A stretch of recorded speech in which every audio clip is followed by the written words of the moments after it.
পশ্চিমবঙ্গে নতুন সরকারের শপথ গ্রহণের পর ১৯৫০ সালের পশু হত্যা আইন কঠোরে কার্যকর করার উদ্যোগ নিয়েছে বিজেপি সরকার।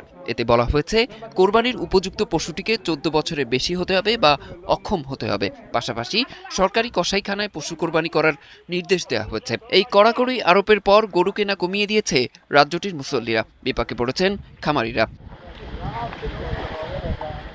খামারিরা বলছেন, কোরবানিকে সামনে রেখে অনেকে গরু কেনার জন্য অগ্রিম টাকা দিয়েও এখন ফেরত চাইছেন। ১৬,০০০ টাকা দিয়েছে আর আসছে নম্বর ভয়তে আসছে না। হ্যাঁ, তারা টাকা চাইছে। হঠাৎ করে এই নিয়মটা লাগু করেছে, এর জন্য আমরা খুব অসুবিধার মধ্যে পড়ে গেছি। আজকে ভোটে জেতার পর এইটা যদি ১ মাস পরে নিয়মটা লাগু করতো তাহলে আমরা সব সাইড হয়ে যেতাম। নির্ধারিত কসাইখানায় কোরবানি করার নির্দেশনার কারণে পশু কেনা প্রায় বন্ধ। এতে চরম আর্থিক সংকটে পড়েছেন বহু ব্যবসায়ী।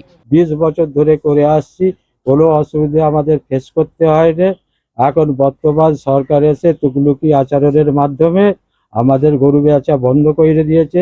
কিন্তু এই সরকার আসতেই সঙ্গে সঙ্গে যেন একটা এমনই হয়ে গেছে, যত খাটালওয়ালা আছে তাদের সবারই সমস্যা হয়ে গেছে। খামারিদের অভিযোগ, নতুন সরকার শপথ নেয়ার কয়েকদিনের মধ্যেই আইন কার্যকর হওয়ায় তারা বিপাকে পড়েছেন। এবছর আইন কিছুটা শিথিল করার দাবি তাদের। সেই সাথে পরের বছর থেকে সরকারি নিয়ম মেনে চলার আশ্বাস দিয়েছেন খামারিরা। তার গরুগুলো কোথায় রাখবো, তাহলে সরকার ব্যবস্থা করুক, যে গরুর দুধ দিচ্ছে না তাদেরকে নিয়ে যাওয়ার ব্যবস্থা করুক। এদিকে স্থানীয় পঞ্চায়েত প্রধান বলেছেন, দুপক্ষের সমস্যার কথাই সরকারকে জানিয়ে আবেদন করা হবে। নিয়ে যে আলোচনা আমাদের চলছে বা আগামী দিনে আমরা একটা মিটিং এ বসবো, এই নিয়ে সরকারের কাছে আমরা আমাদের মতো একটা আবেদন রাখবো, যাতে পরবর্তী এতে ওনারা একটু বিচার বিবেচনা করেন। মুখ্যমন্ত্রীর দৃষ্টি আকর্ষণ করেছেন খামারিরা। সেই আবেদন কতটা সাড়া পায় সেদিকেই তাকিয়ে আছেন সাকরাইলের সব খামারি। অরিসুল ইসলাম, ৭১।